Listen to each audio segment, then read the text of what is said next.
Welcome to Conceptualizing Your Online Course. When we're young, we're first given crayons and a coloring book. When we first start drawing, mainly we're scribbling all over the page. We're having fun, and we may not be representing something, but we're learning how to look at colors, how to look at design. As we get a little bit older, we learn to color within the lines. And that's one of the key points of developing an online course, of coloring within the lines. As we get older, we get more adept at artwork, and we start creating original pieces.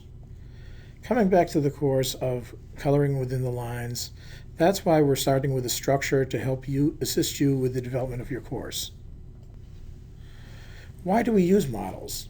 Well, one of the primary reasons that we use models is that we don't have to reinvent the wheel.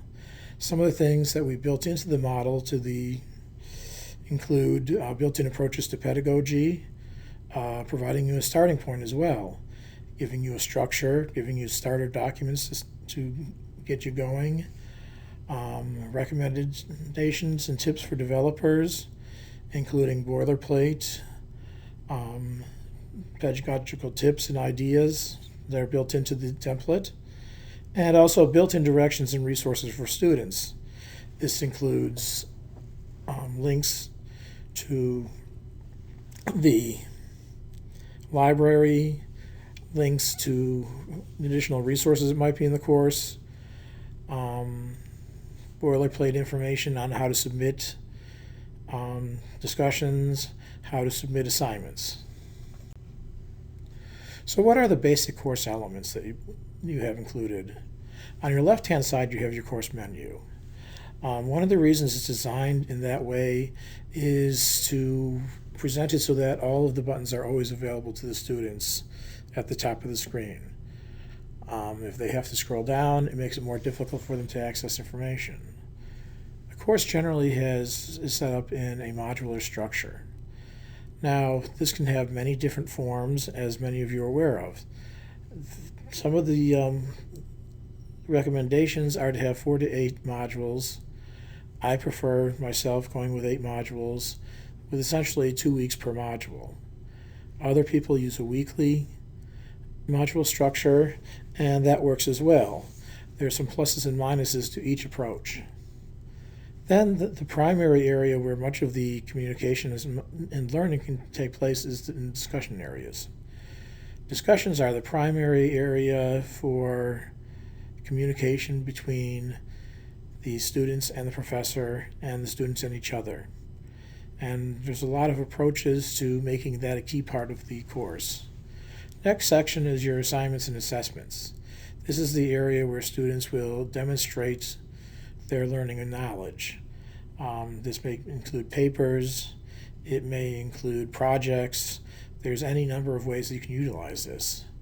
Another area are tests and quizzes.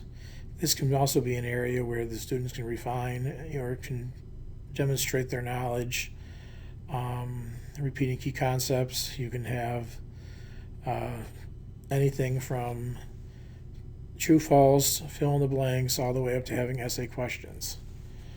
It's also good to have an area of additional resources. Additional sources, perhaps some of the publisher material, some university material, linking them to other areas for APA or other styles of writing. Finally, embedded into the discussion area is an ask a question area, and that's sort of recommended. This is an area, I usually keep this at the top of the discussion, where students, if they're having an issue, know that there's one place to go where they can give you where they can talk about the issues that they're having, and that gives you one place to look for course issues. And then an optional area is the student lounge. Student lounge is basically a hallway discussion area. That's something where, in most cases, the instructor isn't involved, but gives the student an opportunity to talk about things that interest them, go off topic, and help to get to know each other. Now, most courses follow more of a linear structure. studies have shown that students do better with more of a linear structure, even though they want random access to the course. And as we take a look at the model in a later video, you'll see some of the ways that we enable both approaches for the students. But basically, it presents the information in the progression that you would want them to go through the materials. So it starts with course information. In the first module, you'll have an icebreaker. And then in each of the modules, you'll have a module at a glance, instructor's commentary, additional lectures, discussion area, your assignments, and the culminating activity. When you take a look at this, it's somewhat in the progression that you normally do with students in the first place. The module at a glance is a starting document to tell them what you're doing within that module or that section of the course. The instructor's commentary is just a name for your lecture notes, your commentaries, however you decide to deliver the material to the students, whether it be text, audio, video, etc. Discussion area, you can link it from within the module, and what this allows for the students is to know that that's basically the next step. After they internalize the readings, then they talk about it, and then of course the next phase is demonstrating their understanding in other forms as well. Typical course outline structure is your basic navigation buttons on the left, and your modules and content for the course is delivered in the central section of the course. And as we talked about it, module structure is a module overview, an icebreaker discussion in Module 1. This enables the students to get to know each other. It also enables them to get to know you, as we demonstrated in Module 1 of this course. Then, of course, your commentary, any content guides, and that's additional information,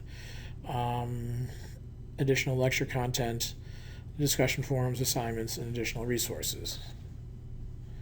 So let's take a look at conceptualizing your course and building your course. Some of the first things that you do are creating a course profile. This includes your syllabus, and this also for new courses includes your course description. How do you describe the course? What goes into the course? An outline, you start presenting an outline of the course. Remember in a course timeline that a course is not just a collection of pages like a book. You want this to be interactive. You want this to be a two-way conversation, a multi-way conversation with your students. You want to provide a guide for student progress. You want to make sure that your materials span across the full term.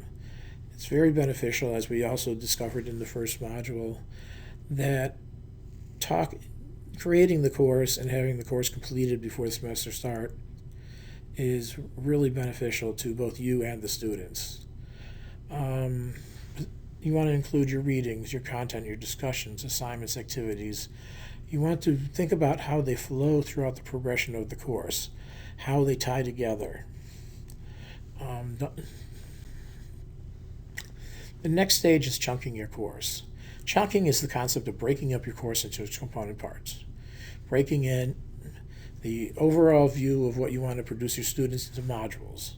Breaking down your modules into sections, into documents and activities. So this is how you're delivering your course. You want to make sure that it's manageable and digestible elements. You can break it down into concepts, into topics, into ideas.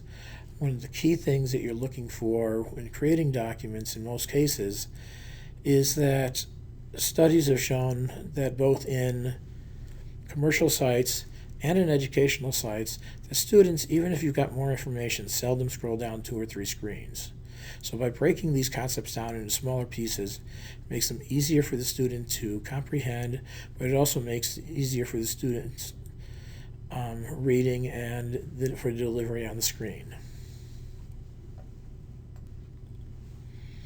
So when you're creating your course outline, the first things you want to do is think about defining your course goals, your major chunks of content, your student activities, assessment. Think about how all these things tie together, how they pace out in the course. It's very easy to take a look at your existing face-to-face courses if you're teaching the same subject, and how do you break that down in the classroom. That can give you some idea of what might be effective also in the online course. Then the next step is to outline your modules, to write them down and play with them. Think about how they work together. Sometimes you want to move them around. It's very easy.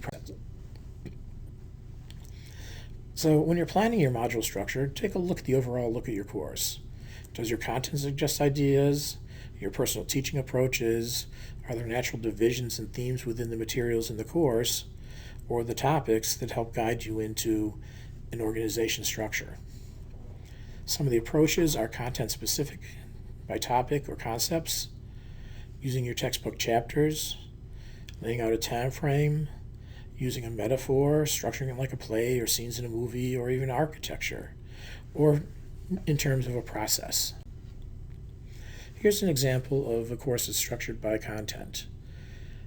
It was from a course, it's an art course, and it breaks it down into, here's an introduction to the topic, here's understanding film, how film ties together, classic Hollywood, learning how that, for the students, of how Hollywood was structured, how they made movies, different genres, etc. Here's an example of a course structured by concepts. This is from a business course. So Module 1 is First Principles, Module 2 is Market Processes, Module 3 is Competitive Ideal, etc. Here is an art course and structured by metaphor. The metaphor in this case is a dance performance. So there's a prologue, which is your introduction to the course. Act 1, defining dance. Act 2, dance as religious expression. Act 3, dance as political expression, and so forth throughout the course. So how do you draft your module structure? Well, the first thing is to list your modules. Create a draft name and title for each. Then sequence them. Do they have a specific order? Is there a logical order for the course flow? And finally, here's some more approaches to course design models. There's the minimalist model, which is basically course information, instructions, documents, discussions, written assignments, etc. It can take a very minimalistic.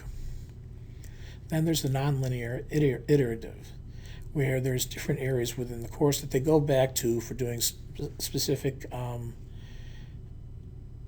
tasks throughout the course. So there's course information, there's a projects area, there might be a goals area, a readings area. So this is another idea that you can take. One of the problems that you might face is keeping the students on working their way through it. Another is project-based, so you might have a team orientation, project preparation, and then stages in the process. And that can work very well. That can also work well tied to a more of a traditional approach where your assignments help build the project-based learning. And then there's also another alternative model called knowledge rooms. And this is basically, there are specific areas that they go to perform different activities in the course. There's a research center, a skill workplace, a seminar area for delivering, a debate hall, etc. So I hope this helps you out, and if you have any questions, please add them into the discussion areas.